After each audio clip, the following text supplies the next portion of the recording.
Menurut aku gimana, tanggapan aku gimana soal orang tua yang mengajarkan atau membesarkan anaknya dengan 2 bahasa sedari dini, menurut aku keren banget. Iya sih. Jadi aku adalah input provider bahasa Inggrisnya anak aku yang utama. Oke. Jadi aku akan ngomong bahasa Inggris sama anak aku full nggak dicampur-campur, nggak dioplos. Kalau aku sama anak aku lagi berduaan. Oh, Gitu. oke. Once ada orang yang join nih, yang ikut, misalnya pengasuhnya, suami aku, siapapun, tetangganya, gurunya, kakek, nenek, sepupu, itu akan switch ke bahasa Indonesia. Oke. Gitu. Nah,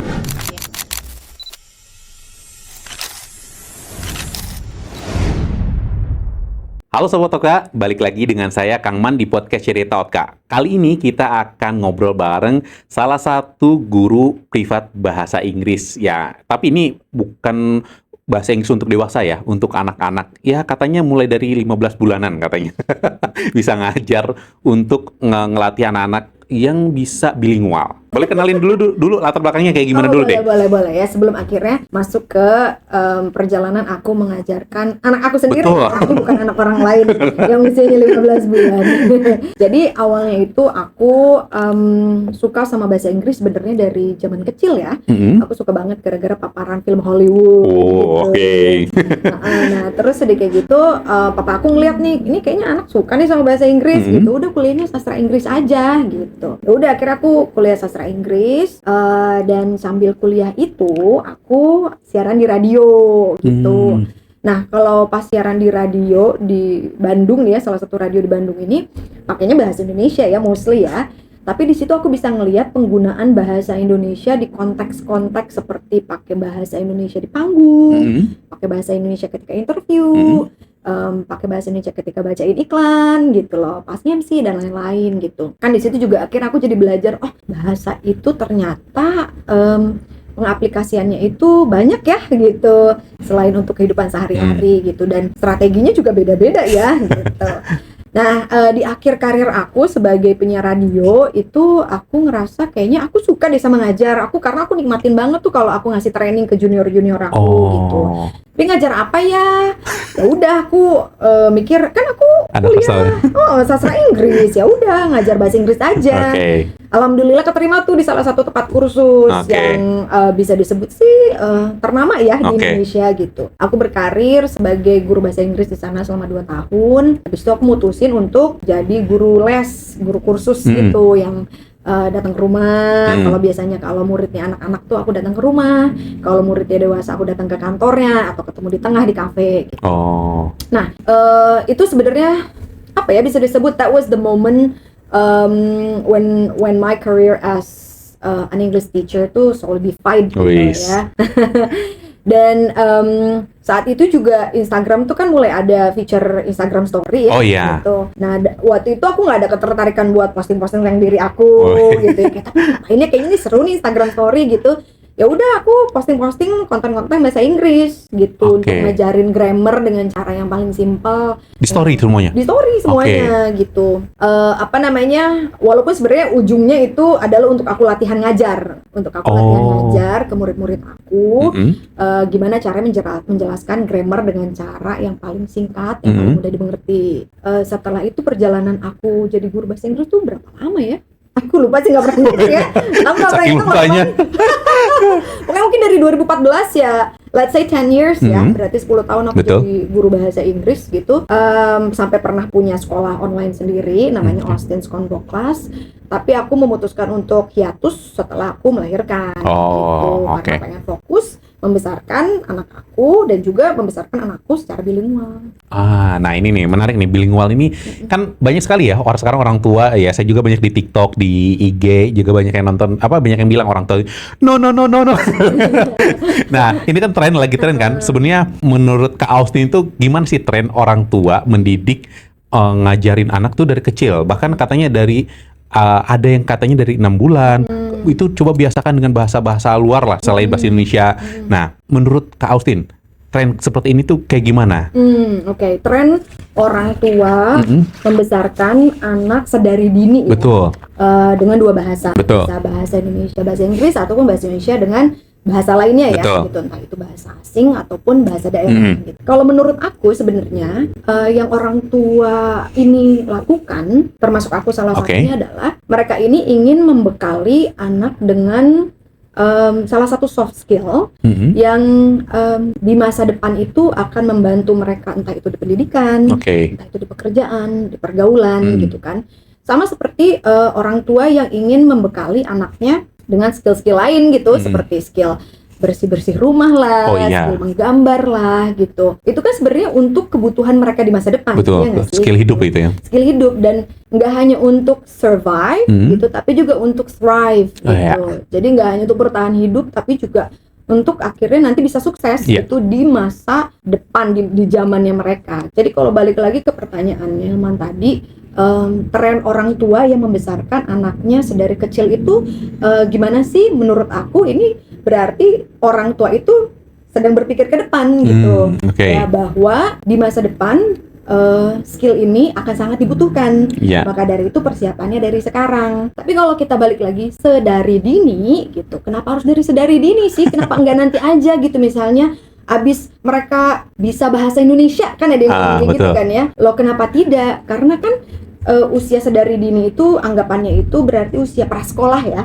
gitu. 5 tahun ke bawah lah atau 6 tahun ke bawah. Di usia 6 tahun ke bawah itu kan daya serap otak anak itu kan bagus banget ya, gitu. Mereka pun kalau kayak usia 2 tahun ke bawah nih, mereka tuh nggak butuh motivasi untuk belajar, ya nggak? Iya bener sih. Mereka nggak butuh reward untuk belajar gitu. Apapun yang ada di sekitaran mereka, menurut mereka sih itu seru-seru aja, ya enggak? Bener. Gitu. Jadi kenapa tidak kita manfaatkan saja si usia itu yang orang-orang bilang sebagai golden age? Betul. Jadi balik lagi, menurut aku gimana, tanggapan aku gimana soal orang tua yang mengajarkan atau membesarkan anaknya dengan 2 bahasa sedari dini, menurut aku keren banget.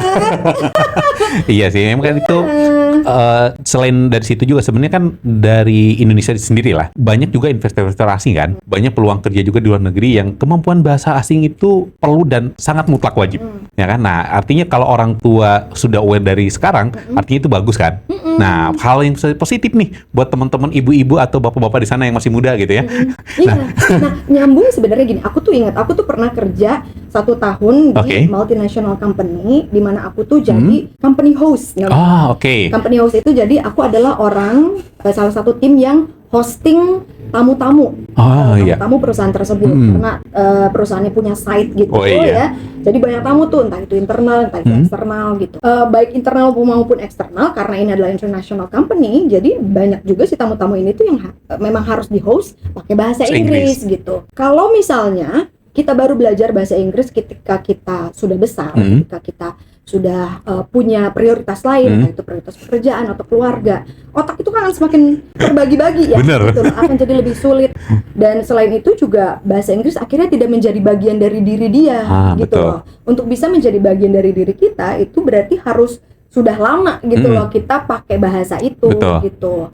Dan kalau bahasa Inggris itu atau bahasa asing lain itu udah jadi bagian dari diri kita, sebenarnya itu kan added value, ya nggak sih? Untuk di dunia kerja, untuk di dunia pendidikan, dan juga pergaulan. Iya, nah sepakat nih. Nah, kita bahas lagi kan mereka tuh ada kemauan nih orang tua itu untuk melatih anaknya dari atau mengajarkan lah dari sedari dini. Nah, ada nggak sih kesalahan-kesalahan umum yang biasanya bukan fatal ya, yang bikin ini tuh kurang tepat lah intinya, kurang tepat ketika diajarkan 2 bahasa atau bilingual itu ketika seperti apa gitu, ada nggak nih? Kesalahan umum yang dilakukan orang tua dalam membesarkan anak mereka dengan 2 bahasa.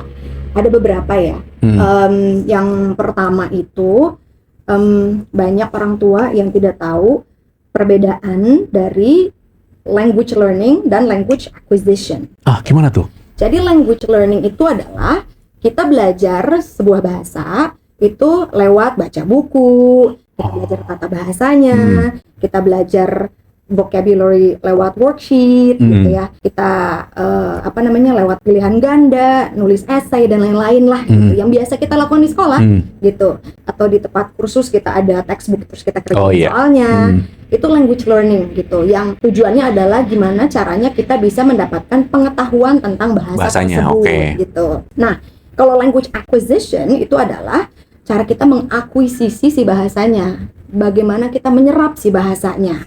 Dan cara kita bisa mengakuisisi atau menyerap si bahasa itu adalah lewat interaksi. Iya. Gitu, lewat interaksi. Dan si interaksi ini tuh ya berarti kita harus ketemu orang, ya nggak sih? Gitu. Sepakat. Siapapun itu orangnya, kita harus interaksi kayak Iya, gini kan. bener. Kita harus interaksi untuk membangun koneksi. Jadi tujuannya kalau akuisisi itu bagaimana caranya aku dan Hilman bisa membangun koneksi dengan cara berinteraksi. Betul. Gitu. Nah, banyak orang tua yang nggak tahu bedanya ini gitu loh. Jadi mungkin orang tua udah ngerasa kok anak aku udah dilesin, anak aku udah banyak dikasih tontonan ini itu gitu. Tapi kok bahasa Inggrisnya tuh nggak kelihatan ya gitu. Bisa jadi mungkin dalam prosesnya itu tidak ada language acquisition, hanya ada language learning. Gitu. Oke. Nah, itu berhubungan sama kesalahan umum yang kedua, soal input dan output gitu. Jadi yang namanya belajar bahasa, dan aku percaya ini belajar skill apapun sebenarnya ya, ada yang namanya input dan output. Kalau dalam bahasa, input itu berarti kita itu kalau dalam kehidupan sehari-hari berarti lewat skill reading dan juga listening. Kita baca, kita dengar, kita receive sesuatu kan ya. Betul. Receive frasa, receive vocabulary, receive rasa juga gitu. Reception skill disebutnya. Oh iya, betul.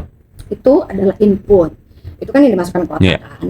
Nah, ada juga output. Output itu adalah ketika kita memproduksi si bahasa. Kalau dalam kehidupan sehari-hari itu berarti writing dan speaking gitu. Iya, benar. Banyak orang tua yang lupa juga akan input dan output ini. Mereka tidak menjaga keseimbangan input dan output. Jadi, again, misalnya kayak aku udah ngasih buku ini, aku udah kasih tontonan ini itu gitu. Tapi kok kayak masih malu-malu aja ya, masih kayak nggak mau ngomong gitu bahasa Inggris. Bisa jadi mungkin si kesempatan untuk mempraktekkan outputnya, untuk memproduksi si bahasanya itu tidak ada, gitu, tidak diciptakan oleh si orang tua, gitu. Apalagi orang tua yang, let's say Indonesia itu bisa disebut monolingual country ya, gitu. Dalam artian bahasa bukan bahasa formal, bahasa resminya hanya satu, bahasa Indonesia. Yang dipakai di kantor, yang dipakai sekolah, itu kan bahasa Indonesia ya. Itu bahasa Inggris itu masih bahasa asing gitu. Betul. Jadi Indonesia adalah negara monolingual dari segi bahasa. Nah, karena negara kita monolingual, berarti kalau kita mau anak kita bisa mempraktekkan si output tadi gitu ya, agar input dan outputnya seimbang, orang tua itu harus menciptakan lingkungan buatan untuk anak bisa menggunakan si bahasa Inggrisnya dalam interaksi spontan gini, agar bisa mencoba terkoneksi dengan orang lain menggunakan bahasa tersebut gitu. Dan orang tua tuh sering lupa gitu loh, bahwa si keseimbangan ini tuh harus dijaga. Benar. Ya, dan keseimbangan ini tuh bisa berubah-ubah gitu loh dinamikanya sesuai dengan perkembangan usia anak gitu. Misalnya kayak anak aku sekarang 2 tahun nih, aku adalah input provider bahasa Inggrisnya gitu. Main input providernya dia. Nah, bisa jadi kalau misalnya nanti dia udah sekolah, input provider dia akan lebih dari hanya aku aja, bisa jadi guru sekolahnya, bisa jadi teman-temannya ya kan. Betul. Dan mungkin aku ngelihat, oh kayaknya justru input bahasa Indonesianya kurang nih gitu ya kan, karena input bahasa Inggrisnya banyak banget di sekolah gitu. Bisa jadi ya udah aku berhenti jadi input provider bahasa Inggrisnya agar bahasa Indonesianya seimbang misalnya gitu. Intinya input dan output ini harus seimbang aja ya, dan harus dilihat sama orang tua. Dan kesalahan yang terakhir sih menurut aku adalah orang tua pengen cepet-cepet lihat hasilnya gitu. Iya. Anak gue udah ngomong-ngomong gitu kan, udah gue lesin investasi ini harus balik gitu misalnya.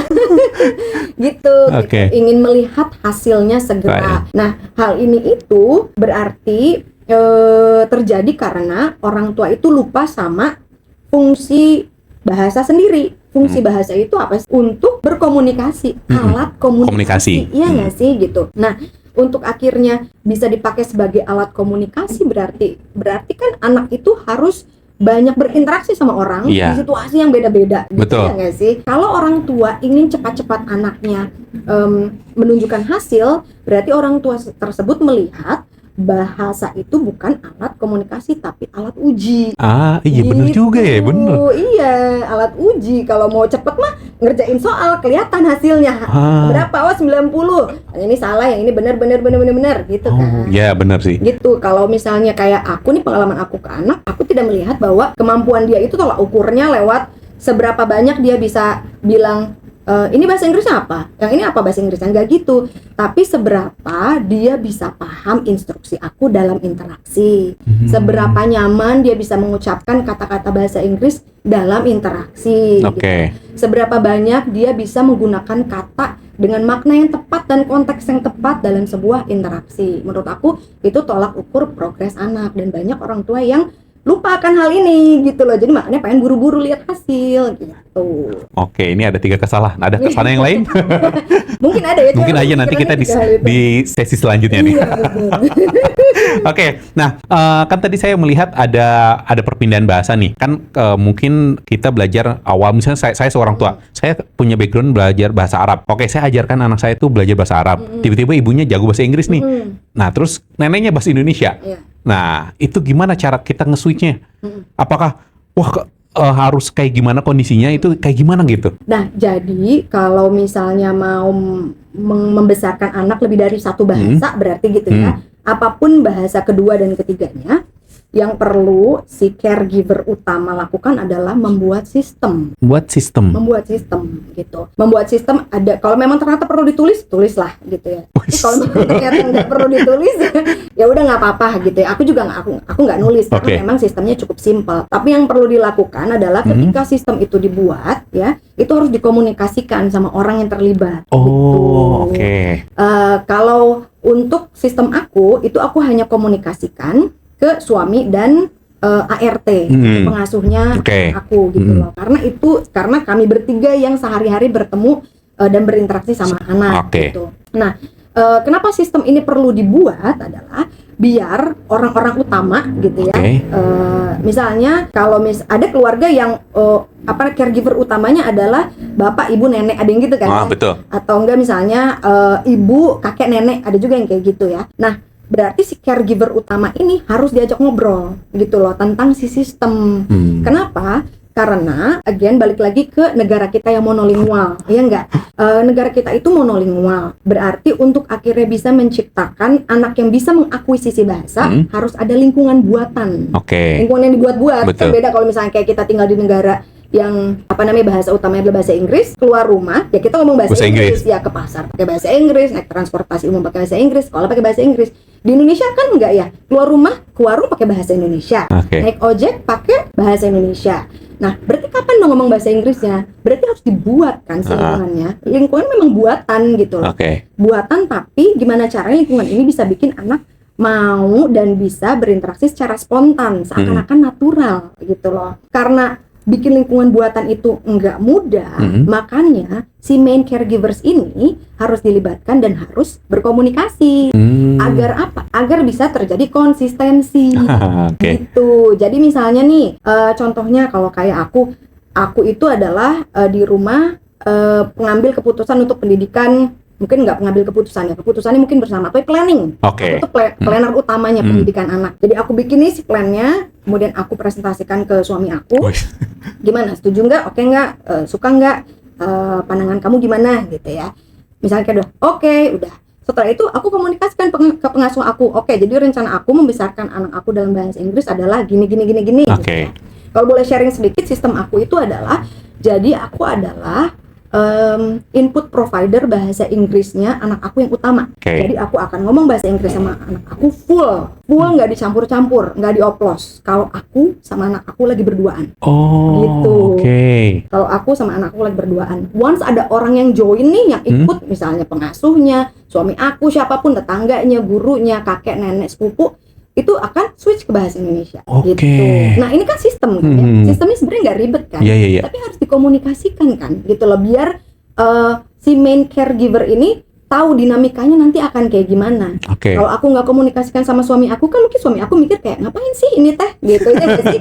Part gue juga di mana sih, kayak gitulah gitu. Yang akhirnya bisa membuat konsistensinya juga jadi tersendat gitu. Nah, jadi setelah itu dikomunikasikan kan. Setelah sudah dikomunikasikan, dijalankan.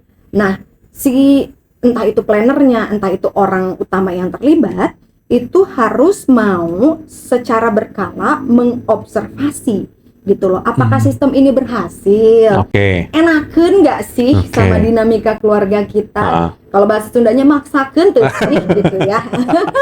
Cocok nggak sih sama keluarga kita gitu? Betul. Kalau ternyata oh cocok nih gitu, oh ya udah kita lanjutin gitu. Oh. Kalau misalnya ternyata dilihat ada problem, itu harus dievaluasi gitu loh. Maksudnya Dan problem kayak gimana contohnya? problem misalnya, kok aku ngerasa kalau anak aku itu bahasa Inggrisnya kecepatan progresnya nggak sama-sama bahasa Indonesia ya gitu. Oh, harus dilihat. Oh iya, karena tadi input dan output harus sama itu ya. Iya gitu Oh, kan. oke. Aku sempet tuh waktu pas kayaknya mungkin berapa bulan ya, 8 bulan lah aku ngerasa kok bahasa Inggris anak aku tuh kayak jauh lebih lambat ya gitu daripada bahasa Indonesia. Itu kan berarti harus aku evaluasi kan. Ini bagian yang perlu diperbaiki di mana sih? Gitu. Oke. Dan itu bisa dihasilkan dari apa? Dari baca sebenarnya gitu. Dari ChatGPT lah gampang sebenarnya. Dari situ aku baru tahu, oh memang itu adalah hal yang normal karena memang input bahasa Indonesia dia lebih banyak. Oh Ya, iya, benar. input provider bahasa Inggris cuma aku kan, Iya, iya. dibandingkan input bahasa Indonesianya ada pengasuhnya, ada bapaknya, ada keluarga besar, ya enggak, ada Bener. teman sekolah, ya wajar lah kalau emang ternyata lebih lambat Oke. gitu. Dari situ aku mikir, oh berarti aku harus nambahin inputnya nih gitu dengan cara ngasih buku full bahasa Inggris. Jadi bukunya tuh nggak ada bahasa Indonesia dulu gitu. Oh, oke. Jadi sebenarnya sekedar menyeimbangkan. Oke, gitu. Nah, ini semua bisa kelihatan kalau ada sistem yang konsisten gitu. Dan setelah evaluasi itu ya udah gitu, kita pakai cara yang baru gitu untuk untuk akhirnya bisa improve gitu ya. Dan itu harus dikomunikasikan juga dengan si main care gitu. Oke, jadi sebenarnya di sini tuh nggak ada sesuatu yang kayak framework mutlak, nggak ada gitu ya. Sebenarnya Sesuaikan ya, harus disesuaikan sama dinamika keluarga gitu, dan konsistensi itu penting banget gitu. Apapun yang berhubungan sama anak itu harus ada konsistensi nggak sih ya kan, kayak apa yang boleh dimakan dan tidak dimakan, screen time boleh berapa lama ya nggak sih bener. gitu. Apa sih namanya, main berapa lama, itu kan kayak tidur harus jam berapa, itu kan harus ada sistem Betul, kan, gitu, betul. biar bisa konsisten. Sama juga dengan cara kita membesarkan anak dengan menggunakan dua bahasa. Nah, ini pertanyaan saya nih, gimana kalau kita tuh ya istilahnya lah, kan orang Indonesia tuh nggak sabaran. Masa sih, aku kira orang Indonesia sabar banget nih, sabar loh. Nih pengen cepet nih bisa gitu, pengen cepet bisa. Gimana tuh kalau apa dampak secara psikologis ya buat anaknya? Kalau kita memaksakan mereka itu, oh cepet kamu harus bisa bahasa Inggris gitu, gimana? Oke. Kalau orang tua memaksakan gitu ya anak agar bisa cepat menunjukkan hasil dalam berbahasa, betul. balik lagi tuh kayak yang tadi aku bilang, berarti orang tua tersebut tidak paham fungsi dari bahasa yang merupakan alat komunikasi gitu. Orang tua itu berarti berfokus pada benar atau salah, dan benar atau salah itu berarti adalah uji gitu, menguji gitu. Apa yang akan terjadi?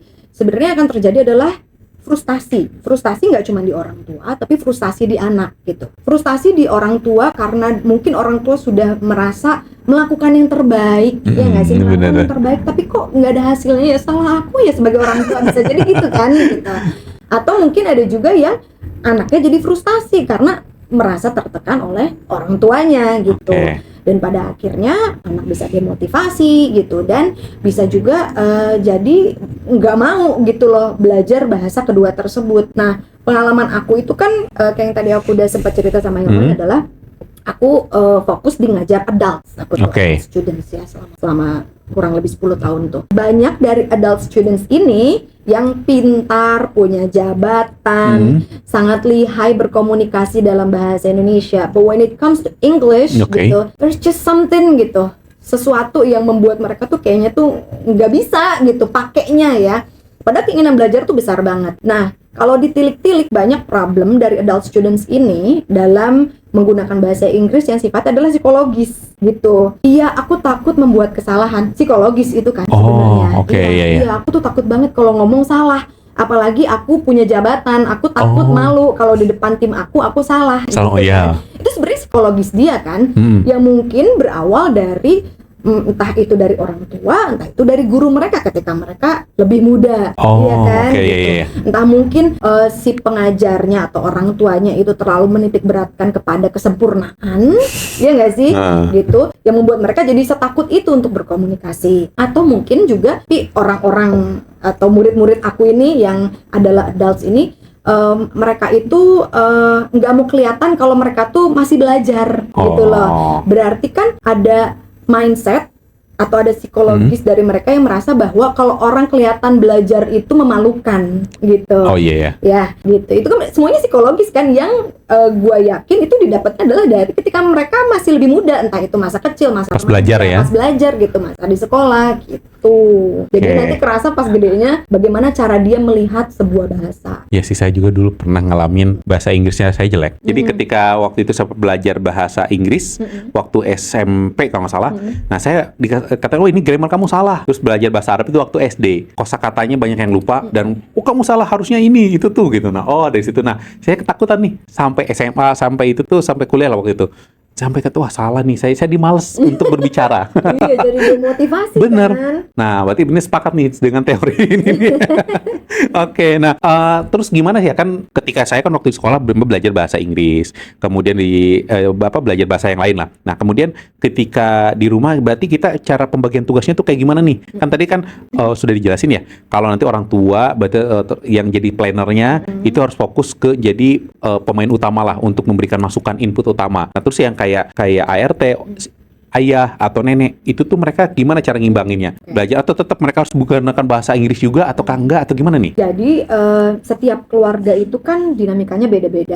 Kemampuan bahasa Inggris anggota keluarga juga beda-beda. Oh, benar gitu sih. Ya. Jadi bisa disesuaikan dengan kemampuan dari si anggota keluarga untuk bisa memberikan paparan bahasa Inggris atau bahasa apapun ya, bahasa asing apapun gitu ke anak gitu ya, membesarkan anak dengan lebih dari satu bahasa. Itu tuh sebenarnya ada metodenya gitu yang bisa dipilih sesuai sama kemampuan anggota keluarga. Yang paling populer itu adalah one parent, one language. One parent, one language. Oke. Satu orang tua, satu bahasa gitu Kak. Seperti aku dan suamiku gitu. Jadi aku bahasa Inggris, suami aku bahasa Indonesia gitu. Nah, metode ini tuh sangat populer di kalangan orang-orang yang mixed marriage gitu. Kalau mixed marriage itu kan udah jelas kan ya, satu bahasa Indonesia, satu bahasa ibu dari pasangan tersebut. Bisa bahasa Inggris, bahasa Perancis, apapun gitu. Tapi kalau misalnya one parent, one language oleh non-native bahasa asing, seperti aku kan non-native bahasa Inggris kan ya gitu. Itu tuh mungkin harus disesuaikan sama kemampuan si orang tua yang jadi input provider bahasa asingnya gitu.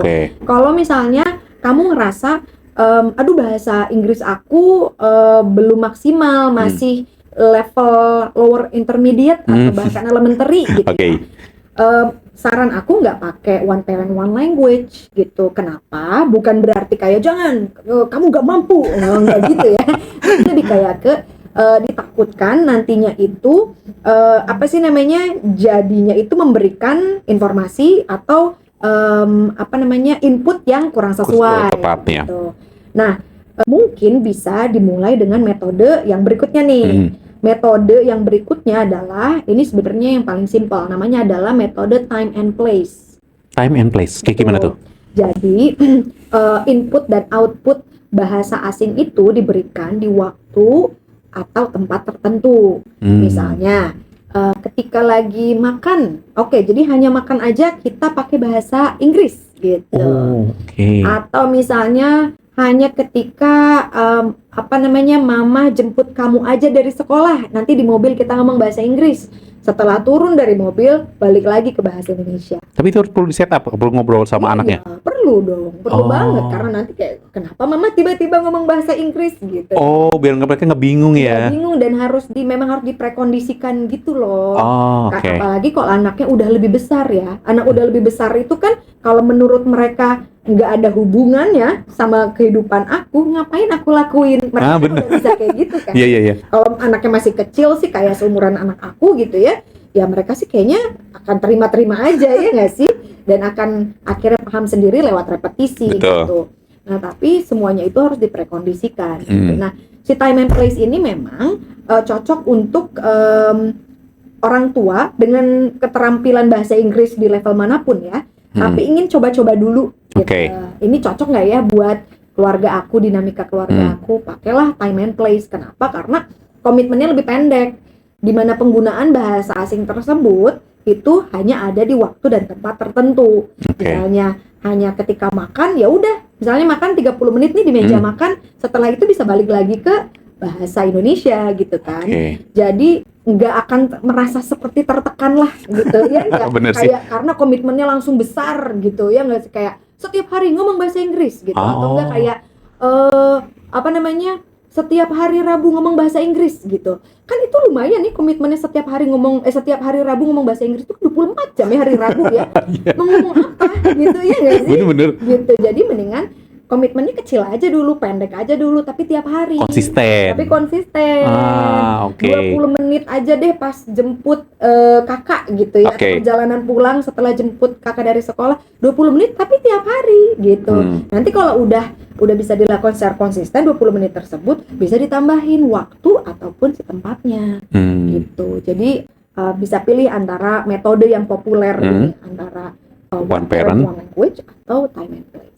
Oh, nah ini yang perlu dipersiapkan untuk ibu-ibu muda dan bapak-bapak muda juga, jangan lupa. Oh iya ya, karena bukan hanya tugas perempuan aja. Bapak dan ibu pokoknya. Bapak dan ibu, oke ya. Jadi dipersiapkan, nanti mau kayak gimana skemanya itu tergantung dari kemampuan masing-masing ya. Nah, kalaupun nggak bisa nih, itu kita perlu menggunakan orang lain nggak untuk sebagai input yang besarnya gitu ya? Jadi gini, siapa yang akan jadi input providernya itu kan berarti berdasarkan dari kemampuan, tapi kemampuan itu selain skill itu ada kemampuan kita dalam kasih waktu atau energi lah ya gitu. Kita mampu nggak secara energi gitu, sama kita mampu nggak secara waktu dan secara finansial. Jadi energi dan juga finansial gitu. Kalau memang ternyata dari finansial nggak ada gitu ya, nggak ada tambahan untuk kursus gitu, ya berarti mau nggak mau input providernya adalah orang di rumah gitu.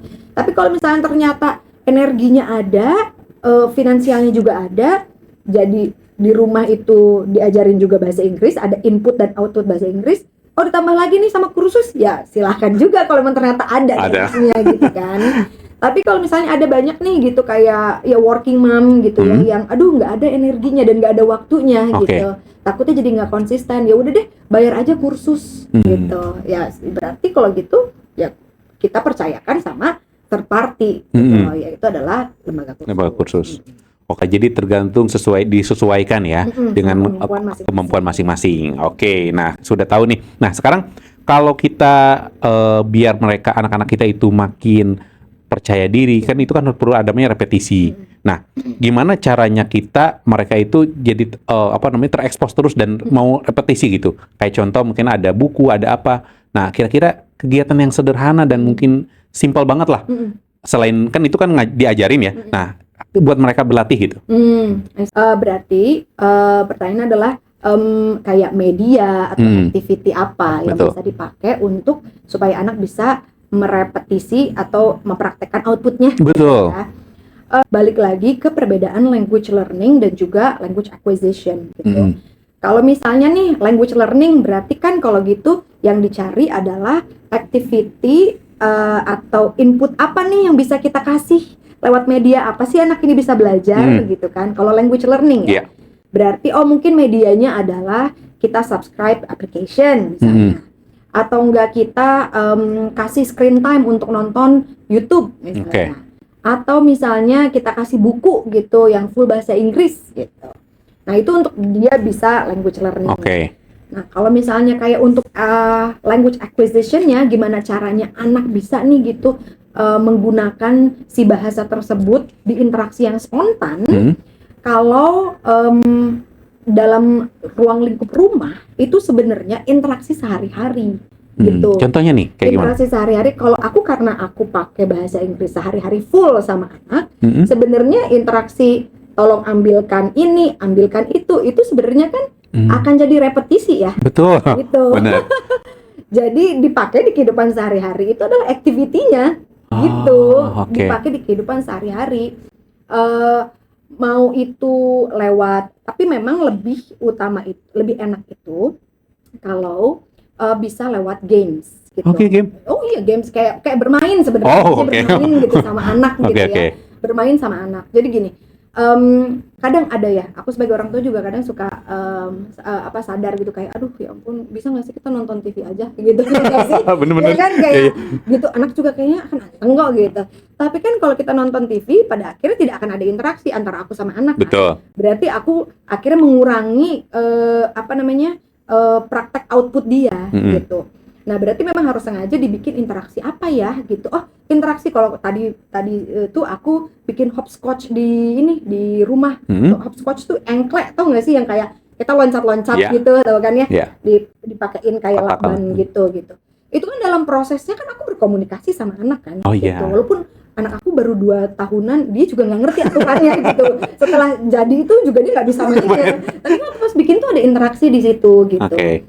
Jadi interaksi aktivitinya apapun yang bisa kamu lakukan bersama-sama anak kamu, disitulah repetisi akan terjadi gitu. Oke. Jadi memang orang tua itu harus penuh dengan kesengajaan untuk menciptakan situasinya. Cipta kondisinya lah ya. Harus diciptakan situasinya gitu. Mau nggak mau, misalnya kayak sesimpel kalau baca buku kan itu sebenarnya simpel banget ya. Betul. Gitu.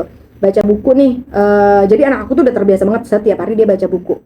Setelah baca buku itu biasanya suka di-reviewnya tapi bukan yang gimana-gimana ya, cuma lebih kayak nanti tuh kalau misalnya di mobil kalau dia lagi nggak mau pakai seat belt, aku akan inget nggak waktu itu di buku ini si ini pakai seat belt loh gitu. Remember Polly is wearing seat belt.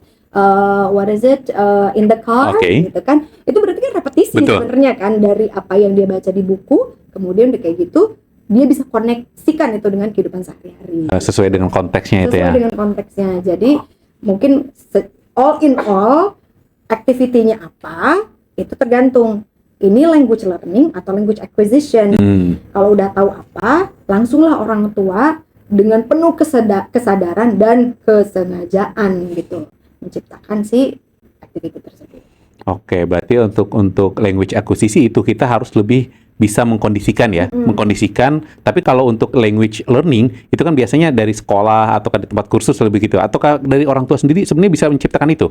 Bisa kayak sekarang kan udah banyak tuh kayak worksheet di e-commerce kan ya. Oke. Kalau misalnya kita beli atau kita print sendiri nih kita cari gitu, nih kasih nih gitu. Udah itu berarti dia belajar kan. Gitu. Sudah nanti sama kita tinggal dicek-cekin. Oh ya yang ini belum tepat, oh yang ini nggak matching nih karena yang ini warnanya ungu gitu misalnya. Gitu. Oh iya juga. Iya. Sederhana tuh. Gak perlu pakai kurikulum dan sebagainya, tapi hal yang karena ini untuk anak kecil kan, ya harus sesederhana mungkin. Nah jadi kadang juga suka orang tua tuh bingung gini kayak, aku tuh nggak ngerti, aku harus mulai dari mana gitu. Nah betul, bener. Aku harus mulai dari mana? Mulai dari apa yang anak kamu pelajari gitu loh. Mulai dari apa yang anak kamu lagi tertarik aja. Misalnya nih, biasanya kan kalau usia kayak contohnya anakku usia 2 tahunan itu dia lagi belajar warna, lagi belajar bentuk. Ya udah mulai dari situ aja. Itu nggak perlu yang canggih-canggih kemana mikirnya jauh gitu, enggak. Apa yang anak kamu lagi pelajari atau tertarik. Kalau misalnya anaknya udah rada lebih gede nih gitu, berarti mungkin dia anggaplah lagi tertarik main Roblox gitu kan. Oh berarti mungkin aku harus cari sesuatu yang berhubungan sama Roblox misalnya gitu. Tapi itu juga disesuaikan dengan kemampuan bahasanya ya, karena kan bisa jadi anaknya lebih dewasa tapi kemampuan bahasa Inggrisnya mungkin masih dasar juga bisa gitu. Jadi ya disesuaikan sama kemampuan. Nah, sekarang saya pengen tahu triknya nih. Gimana cara kita ngasih tahu misalnya, oh ini tuh kita terus harus ngasih tahu secara vocabnya dulu. Oh ini tuh namanya ini, atau ngasih tahu ke mereka itu belajarnya tuh lebih ke ini kosakatanya ini kamu menggunakan kalimat ini ya untuk instruksinya seperti ini. Nah itu kayak gimana? Ataukah harus vocab aja banyakin atau vocab sekaligus aplikasian? Jadi balik lagi itu ke si input dan output gitu. Input dan output ini nggak bisa input aja dulu, habis itu outputnya nanti enggak. Jadi sebenarnya input dan output ini dilakukan secara simultan, gitu bersamaan. Walaupun pada akhirnya output ini akan terasa lebih lambat kelihatannya, karena kan perlu proses kan otak itu kan gitu. Perlu anak itu perlu repetisi gitu. Akhirnya dia bisa merujuk gitu. Bola itu yang sound bunyi bola atau ball itu bentuknya itu tuh gitu kan. Itu kan perlu waktu kan anak tuh. Jadi input dan output ini harus dilakukan oleh orang tua secara simultan gitu. Tapi again output ini akan terasa seperti lebih lambat gitu daripada Oke. input. Terus udah kayak gitu berarti balik lagi juga kalau kita ngelihat cara kita belajar bahasa Indonesia gitu ya. Ini kan soalnya kan konsepnya sebenarnya bahasa asing itu sama seperti bahasa Oh Indonesia iya, kan. iya. Gitu. Waktu pas kita belajar bahasa Indonesia, itu kan sama orang tua kita itu kan enggak, oke mari kita belajar tata bahasanya dulu anakku gitu kan. Bener. Ya jadi SPOK gitu kan enggak gitu kan. Benar. Secara bersamaan ibu akan bilang ini dot kamu itu warnanya putih kayak gitu kan. Itu Oke. input sebenarnya kan, tapi otomatis dipakai juga untuk berinteraksi sama anak gitu. Jadi konsepnya bahasa asing sama bahasa Indonesia itu sebenarnya sama gitu. Bahkan kalau misalnya untuk bahasa Indonesia, kita baru belajar tata bahasanya, cara menulisnya, SPOK-nya ketika udah SD mungkin kan ya gitu. Bahkan setelah kuliah juga belajar lagi. Belajar lagi ya. Dan banyak yang salah. Betul gitu. Oh ini spasinya 2 kali. Itu kita kombatnya untuk apa ya? Iya nggak sih? Bener sih. Iya. Bahasa Indonesia aja jujur waktu kuliah juga kan belajar bahasa Indonesia lagi. Ternyata ada beberapa hal yang tidak sesuai dengan EYD Iya. dan PUEBI. Iya emang benar-benar sih. Simultan ya. Oke. Nah sekarang saya pengen tahu nih, gimana caranya untuk menjaga motivasi anak-anak lah, biar tetap konsisten belajar 2 bahasa inilah. Gimana menjaga motivasi anak itu untuk bisa konsisten pakai bahasa Inggris atau pakai bahasa asing gitu ya? Adalah orang tuanya konsisten. Oh, iya sih. Orang tuanya konsisten gitu loh. Sesibuk apapun ya. Sesibuk apapun, karena kan sebenarnya orang tua itu ya adalah manajernya di rumah, ya nggak sih? Iya Kan kalau rumah itu adalah sebuah perusahaan, kan orang tua tuh manajernya ya, gitu. Mungkin ibu bagian manajer operasionalnya, bapak manajer finansialnya gitu kan ya. Tapi apa sih orang tua itu kan manajernya gitu loh. Anak ini kan tim, ya nggak sih? Betul. Gitu. Jadi kalau mau anaknya konsisten menggunakan bahasa Inggris dan nyaman dan suka gitu loh mengekspresikan diri pakai bahasa Inggris, dia harus bisa melihat orang tuanya gitu loh. Dia harus bisa melihat orang tuanya melakukan hal yang sama gitu. Nah, gimana sih kita sebagai orang tua juga terus termotivasi? Jadi mungkin sebenarnya adalah gimana caranya orang tua agar bisa terus termotivasi gitu ya. Karena orang tua itu kan urusannya gak cuma anak ya, urusannya kan banyak gitu loh. Gimana ya kami sebagai orang tua bisa terus termotivasi agar anak kami juga termotivasi. Betul. Gitu. Yang pertama adalah mindset bahwa memang akuisisi bahasa itu adalah perjalanan yang panjang gitu. Jadi nggak perlu dibikin deadline. Gitu ya, kayak dalam waktu 1 tahun anakku harus mampu memahami 27 tenses gitu kan. Nggak perlu di deadline gitu. Yang pasti adalah konsistensi dan tahu bahwa ini adalah perjalanan yang panjang, akan terus gitu. Sampai kapanpun sebenarnya. Terus udah kayak gitu, yang kedua adalah sebagai orang tua kita tetap harus stay curious. Stay curious gitu sama kemampuan bahasa asing atau bahasa yang dipaparkan ke anak gitu. Kalau itu bahasa Inggris adalah kita harus stay curious sama bahasa Inggris gitu loh. Kalau ada yang kita ragu, ya ceklah ke internet. ChatGPT kan sekarang udah gampang banget ya. Dulu zaman Google doang itu kan kita harus ngecek beberapa kali, ya nggak sih, klik membandingkan forum lah, apalah gitu. Kalau sekarang kan ChatGPT udah semuanya deret gitu kan ya. Stay curious dan orang tua itu harus mau belajar terus gitu. Karena kalau anak bisa melihat kok orang tua gue aja kayaknya belajar terus ya gitu, nggak takut salah ya, itu kan sebenarnya akhirnya jadi referensi dia di tempat lain kan. Ketika dia berbicara, ya dia nggak akan takut melakukan kesalahan gitu, karena toh sehari-hari juga ngelihat orang tua gue, mereka nggak malu, mereka embrace the mistakes, and after that they try to improve gitu. Jadi menurut aku sih cara untuk bisa memotivasi anak agar bisa terus mau menggunakan bahasa Inggris dan menjadikan bahasa Inggris atau bahasa asing tersebut sebagai bagian dari dirinya adalah orang tuanya gitu. Berarti harus konsisten, sistemnya terus dijalani, kemudian udah kayak gitu juga harus mau terus belajar. Karena orang tua itu akan jadi role modelnya anaknya ya. Exactly. Siapa lagi referensi kita kan pertama orang tua dulu ya. Kalau ternyata pas referensi nggak ada referensi dari orang tua, barulah kita cari teman referensinya, orang-orang di sosial media misalnya gitu. Oke, menarik nih. Nah, sekarang kita beranjak berbeda lagi nih. Karena untuk anak-anak udah oke lah selesai. Nah, sekarang untuk calon bapaknya atau calon ibu-ibunya. Kan kita udah dewasa nih, atau kita baru aja mau punya anak dan kira-kira kita tuh kan bingung nih, kita tuh bahasanya udah bagus atau belum, kemudian belum pede lah intinya. Nah, gimana cara kita untuk membangun mindset bahwa wah itu tuh kita itu harus tetap bisa tetap belajar bahasa Inggris gitu dan bisa untuk memaparkannya ke anak. Kan pasti mau nggak mau kalau kita pengen bilingual di rumah, artinya orang tua pun harus bisa kan? Iya. Tidak bisa nggak bisa kan? Iya. Nah, itu gimana cara kita sebagai orang tua atau orang tua muda lah gitu ya, untuk bisa menumbuhkan mindset itu gitu.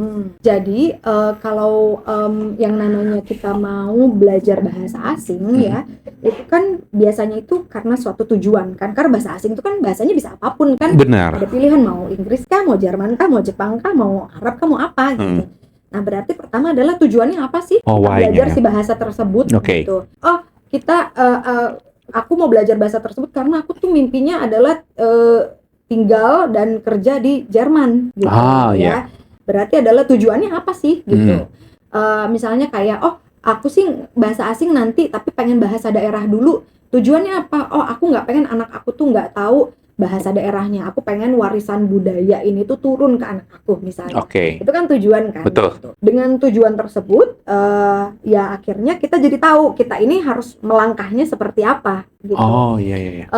Kemudian kalau memang ternyata kebutuhannya adalah untuk si orang tuanya sendiri, untuk kerjaan aku gitu ya, bukan untuk anak, ya udah berarti fokusnya adalah ya improve-nya itu adalah di orang tua aja gitu. Berarti yang les orang tua, misalnya yang belajar orang tua. Tapi kalau si orang tua ini berpikir, oh aku itu ingin kerja dan tinggal di Jerman dan aku ingin anak aku itu dipersiapkan dari sekarang. Oke. Ya, berarti kalau gitu harus bikin program nih, satu keluarga programnya.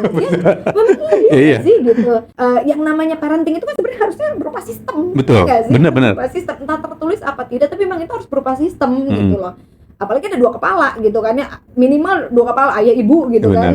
Atau misalnya ada keluarga lain yang terlibat, akan lebih banyak lagi. Berarti memang harus ada sistem gitu. Nah, kalau memang ternyata berarti anak aku harus dilibatkan, ya udah caranya gimana nih biar kita bisa kasih input, biar kita bisa kasih output gitu. Berarti balik lagi tujuannya tuh apa? Oke, jadi harus cari kenapa berarti ya. Kenapa? Gitu. Iya. Karena tadi yang aku cerita loh sama Ilman loh gitu. Aku tuh pengen nanti anak aku tuh setelah dia memang udah cukup fluent dalam bahasa Inggris dan terlihat bahwa bahasa Inggris itu adalah bagian dari diri dia. Aku pengen dia belajar bahasa ketiga yang si hurufnya itu bukan huruf Latin, aku bilang gitu ya kan. Kenapa? Karena aku rasa memang ada negara lain nih selain negara yang berbahasa Inggris yang juga menguasai dunia gitu loh. Ya kan, dan salah satunya adalah bahasa Arab gitu kan. Ada Arab, ada bahasa Mandarin, ada bahasa Hebrew gitu. Menurut aku kayaknya bahasa Arab nih yang mungkin lebih relevan juga sama keluarga aku gitu. Karena aku muslim gitu. Jadi nanti tuh aku pengen anakku belajar bahasa Arab, kan itu ada tujuannya kan? Benar. Iya, karena nanti pasti kan aku mikir nanti kayaknya Arab akan banyak nih gitu di Indonesia gitu loh, kesempatan untuk relasinya tuh akan banyak. Berarti kayaknya harus ada tambahan lagi nih bahasa satu lagi. Itu nggak bisa dipaksakan, jadi harus tergantung dari why-nya teman-teman gitu ya. Kebutuhan dan why-nya. Nah, kemudian kalau kita pengen itu kan harus ada rutinitas ya. Nah, kira-kira gimana ya kalau untuk anak-anak orang tua muda kan agak sibuk ya, harus cari cuan, harus mikirin dapur gitu kan, harus mikirin anak juga. Biar kita konsisten membangun belajar kita lah. Gimana nih tipsnya? Jadi pertama itu berarti balik lagi ke mau pakai metode apa gitu. Apakah mau pakai OPOL atau mau pakai time and place. Kalau udah nentuin nih metodenya apa, yang kedua bikin sistemnya. Gitu. Papa bagian apa, mama bagian apa, ART bagian apa gitu. Waktunya berapa lama, situasinya ada di mana aja, di mana kita pakai bahasa asing tersebut gitu. Nah, setelah itu yang ketiga, sesibuk apapun tapi memang orang tua itu harus mau observasi dan evaluasi gitu. Observasi dan evaluasi. Observasi itu berarti anak tuh harus dilihat nih, ini anak udah oke belum nih gitu, sistem yang kita udah bagus belum ya gitu, udah optimal apa belum gitu. Kalau misalnya ternyata belum, ya udah mari kita evaluasi bersama gitu. Nah, untuk bisa mengobservasi dan evaluasi ini ada effort dikit yang harus dilakukan oleh orang tua, karena kan biasanya progres itu bentuknya kecil-kecil ya, Yeah. gitu, dan itu tuh mudah banget terlewatkan gitu. Takutnya jadi merasa kok anak gue gini-gini aja ya, padahal sebenarnya mungkin kalau kita putar balik tuh sebenarnya anak itu melakukan progres loh gitu, cuma bentuknya memang kecil-kecil gitu. Nah, yang orang tua bisa lakukan adalah orang tua itu bikin progress report. Wih. Terdengar serius sekali ya. Nggak perlu yang kayak progress report kayak bentuknya kalimat gitu, naratif, enggak. Jadi ini nih, aku tunjukin sama Hilman ya. Aku itu bikin progress report untuk anak aku, sekedar catatan apa yang dia katakan hari itu gitu. Kenapa ini penting? Karena aku nggak mau berpikir bahwa anak aku tuh sebenarnya udah bisa ngapain aja sih. Nah, bentuknya tuh kayak gini nih.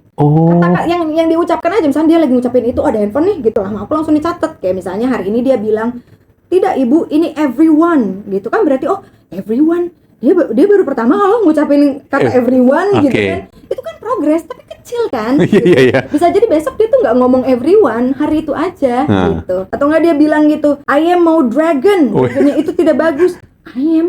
Oh, dia bisa ngucapin I am gitu. Itu kan progres kan gitu lah. Jadi kalau kita punya catatan kecil ini aja, yang sebenarnya ini kan nggak berat ya, apalagi orang dewasa kan kemana-mana bawa handphone ya, ya nggak, ke kamar mandi juga bawa handphone. Iya.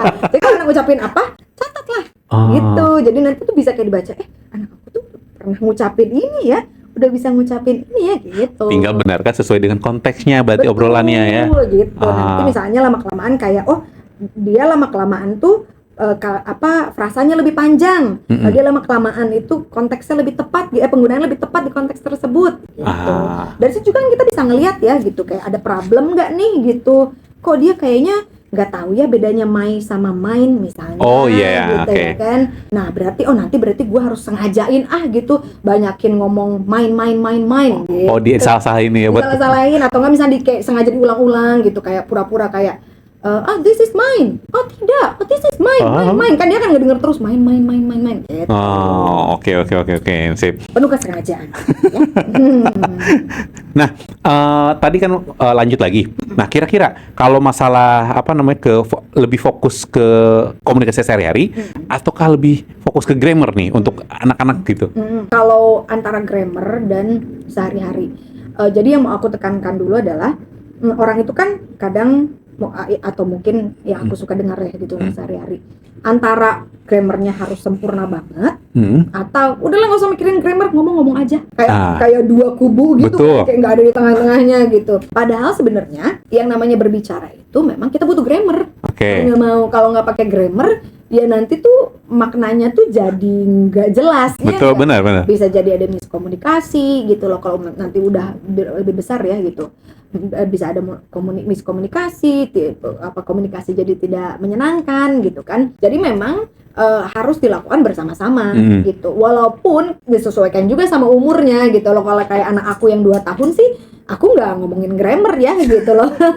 Grammar itu biasanya nanti ketika anak di sekolah gitu loh, karena dia udah harus mulai menulis gitu kan. Dia harus udah mulai tahu nih gitu, apa sih si pengetahuan bahasa tersebut tuh dia harus udah tahu gitu. Tapi kalau misalnya untuk kayak di usia dini itu sih ya grammarnya adalah dia sebenarnya melihat dari bagaimana cara orang tuanya menggunakan kalimat gitu loh. Tanpa dia sadar dia sebenarnya sedang belajar grammar gitu loh. Karena anak aku tuh bilang itu kayak contohnya dia itu bilang my car, dia nggak akan bilang I car. Dia udah tahu bahwa aturannya grammar itu kalau posesif, kalau penggunaan adalah my. Taunya dari mana? Ya dari cara aku ngomong. Iya benar. Terus direpetisi terus-terusan. Direpetisi terus kan, jadi dia tahu, dia nggak akan tiba-tiba bilang I car, dia bilang adalah my car. Paling dia ketukeran adalah sama mine. Karena, tapi dua-duanya adalah posesif gitu kan. Iya, benar. Gitu. Nah itu dari mana? Itu dari dia tanpa dia sadari, dia itu meresap apa yang aku ucapkan lewat interaksi bareng sama dia gitu. Diakuisisi si grammarnya gitu tanpa dia sadari gitu. Nah, berarti kuncinya orang tuanya harus paham grammar. Ya pelan-pelan lah. Pelajari ya. Pelajari. Karena kan bisa jadi mungkin level bahasa Inggris orang tua misalnya belum begitu belum begitu baik grammarnya. Tapi kalau orang tuanya mau belajar kan balik lagi kan gitu kan. Orang tuanya mau belajar ya nanti anaknya juga jadi jadi bisa belajar yang benar. Metode pembelajaran terbaik adalah ketika kita mengajarkan. Jadi ketika saya pernah praktekkan, saya itu pengen belajar bahasa Arab nih. Coba saya pelajari dari cara penggunaan gini. Coba saya kasih tahu ke adik kelas saya. Oh iya ternyata gampang ya. Kita jadi punya pemahaman baru. Betul. Kan ya. Tapi dengan kan kalau dosen ngasih tahu segini gini, ternyata saya punya shortcutnya lah. Caranya mengetahui ini laki-laki atau gendernya perempuan, kemudian kalau ini jamaah atau enggaknya dengan cara ini aja loh. Nah gitu kan. Jadi ini punya shortcutnya lah. Betul, gitu. Betul. Itu sih sebenarnya. Jadi memang kalau kita pengen ini memang harus belajar, kemudian kita coba praktekkan nih salah satunya ke anak kita. Iya. Iya. Benar-benar, dan itu kan sebenarnya bisa dilakukan kalau orang tua mau dengan sengaja. Iya, benar. Kan, gitu loh. Kalau tanpa kesengajaan kayak ya lihat aja lah nantilah gitu. Atau enggak kan ada tuh anak yang memang dia secara kemampuan itu dia memang suka bahasa, cepet nyerap bahasa gitu kan. Kayak ada orang tua yang enggak, sama aku nggak diajarin apa-apa tiba-tiba bisa aja gitu. Iya benar, ada. Tapi kan nggak semua anak seperti itu kan gitu lah. Nah anak yang memang tidak dilahirkan dengan nature yang seperti itu, mau nggak mau orang tuanya harus nurture gitu loh, harus mulai menumbuh kembangkan dan merawat gitu loh si kemampuan bahasa tersebut dengan cara ya itu belajar orang tuanya juga. Makanya tadi sudah dikatakan ya, pentingnya observasi dan evaluasi itu ya. Oke, sip. Nah, sekarang tips buat teman-teman gimana caranya untuk teman-teman orang tua lah ya, bapak dan ibu gitu. Kira-kira tips singkat lah yang bisa dipraktekkan aplikatif untuk bisa mengajarkan anak dari dini mungkin belajar bahasa asing, minimal bahasa Inggris lah. Oke. Tips aplikatifnya adalah pertama, kalau nggak tahu harus ngomong apa, cek GPT. Paling mudah.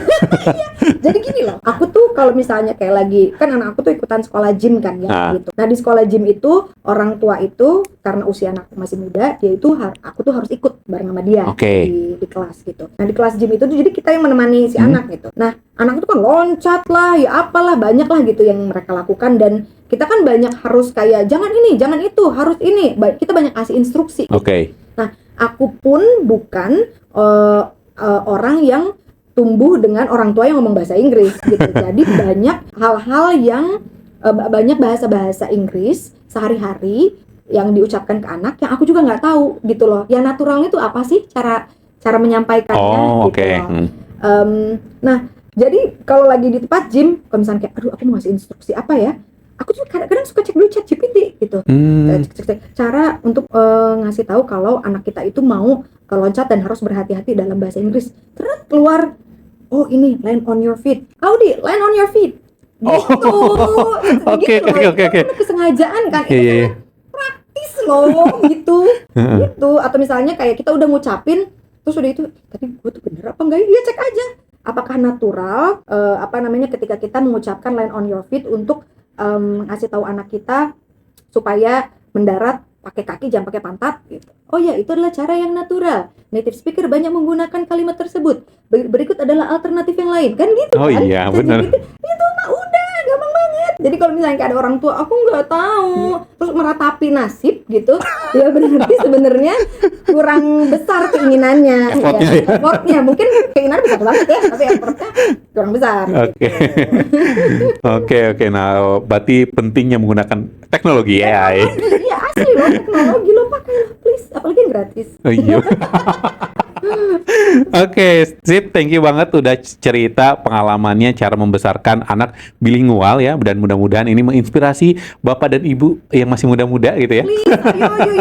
Yuk. Karena penting juga bahasa asing itu untuk persiapan studi dan karir mereka. Karena jujur kalau saya pernah merasakan telat banget belajar bahasa asing ketika merasa wah ternyata kalau dulu waktu saya masih kecil, mungkin saya sekarang udah fasih ngomongnya ya, udah bisa ke Arab kali.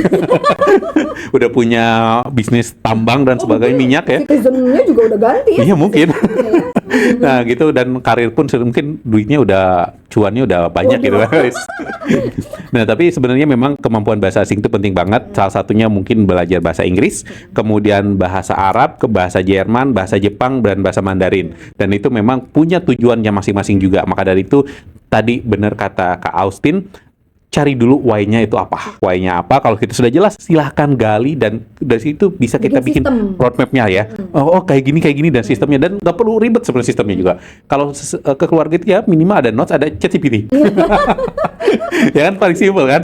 Nah, nggak usah ya, kalau pengen punya effort lebih, punya uang lebih, finansial lebih, ya kalau mau pakai kursus atau pakai beli platform lain kayak beli kaset, beli buku dan sebagainya, ya gunakan itu. Tapi kalau nggak bisa ya kita gunakan yang seadanya, yang penting optimal. Betul, Dan paling penting yang saya tadi dengarkan adalah konsisten. Betul, input dan output konsisten. Oke, sip, thank you. Mudah-mudahan menginspirasi dan sukses selalu untuk Kak Austin dan keluarganya juga sukses, dan mudah-mudahan berkah selalu ilmunya ya disampaikan. Ada pesan terakhir mungkin untuk teman-teman? Pesan terakhirnya adalah kalau kamu ternyata ngerasa bahwa belajar bahasa asing itu perlu, mulai lakukannya kapan? Sekarang. Oke. Jangan nanti, tapi untuk saat ini buka kelas nggak nih? Iya lagi enggak. Lagi enggak. Fokus ngajar anak sendiri.